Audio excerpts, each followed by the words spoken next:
What's up, traders? Matt from the Trade Brigade here doing a technical analysis on ticker symbol FSR for Fisker Inc. This is an electric vehicle manufacturer. On the left-hand side, we're looking at the daily time frame, and on the right-hand side, the 30-minute intraday time frame. This is more of an update since we did cover this one in recent time, but obviously huge gap up on pretty decent volume down below, given the fact that Morgan Stanley gave a price upgrade to the tune of $40. So just zooming this chart out for a bit, you can see that on the biggest momentum run we've had in this name, we made it up to 31.87. They're anticipating 40, which is obviously about $8 above that, right? So pretty bullish move there by Morgan Stanley. Looking at today's action, we have to account for the massive gap underneath us now. Flipping the tool real quick. Anything that trades under today's low at 17.25 has the potential to fill the gap down towards 15 the whole dollar, but do know we are kind of sitting right above a really strong shelf of support, right? So prior support then turned resistance, should now offer support, retesting it from the top side down. 50 SMA blue line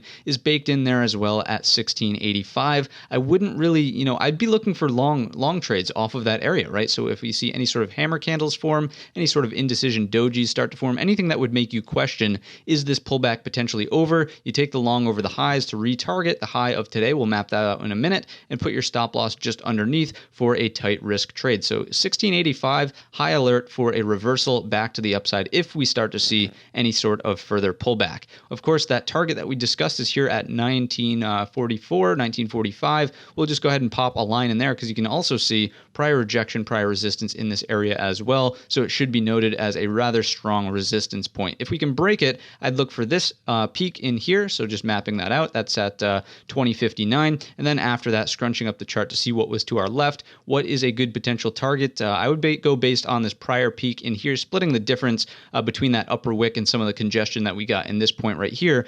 2236 would be my next upside target to pay attention to. Now, shifting the focus to the 30-minute intraday perspective, is there anything we're seeing in terms of, major areas of resistance and support? Not really, right? It was a slow grind higher all throughout the afternoon, not really leaving behind any obvious shelves or anything of the sort. So what we'll do is just pop on our Fibonacci's from the daily perspective just to see where it would sort of put us to hold either 38.2, anything of the sorts. So clearly trading underneath the 38.2, underneath the 50% retracement, but above the 61.8. So what we want to see happen is a recapture of all of those two levels above. So that's 1836, 1861, and then consolidate in this range. Then we take the break up and over 1950 for that move higher, which we just discussed. Of course, we are favoring the bullish side with that price upgrade from Morgan Stanley. Now, if we start to close candles under the 61.8, it's very likely we come back down and retest today's low, which we discussed at 1725. Anything underneath that does put into play the gap fill sort of things that we discussed in the earlier part of today's video. If you want to be very nitpicky, what you can do is sort of draw in this support trend line, something that would look like that,